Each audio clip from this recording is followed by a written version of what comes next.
آره عزیزم اومدم فضای باز. آره راستی میگم دارم میرم خونه. میای خونه یه گربه دارم درس میخونه، دکترای سال 5 رشته پزشکیه. میای اونو نشونت بدم؟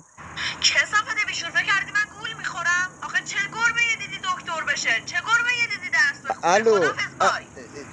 الو دوستان، چرا من به هر دختری میگم تو خانه گربه درس خوان داریم کسی باور نمیکنه؟ الان سال 5 رشته پزشکیه. این کتاب 17 جلده، ای الان جلد 8 همه رو از حفظ کرده. انقدر این بچه درس خانه و انقدر روحیه لطیفی داره. آمده از من چند وقت پیش کتاب چگونه بر نفس اماره خود غلبه کنیم و موشها را شکار نکنیم 2 ازم میخواست. چند وقت پیش کتاب نوشته بود اصلا چگونه با گربه های خیابانی برخورد کنیم و با آنان سنگ نزنیم. اصلا قلب آدم درد میگیره. تو صفحه 26ش خط پنجمش وقتی میگه میو میو میو میو، اصلا آدم قلبش درد میگیره. این قسمتش خیلی تاثیرگذار بود.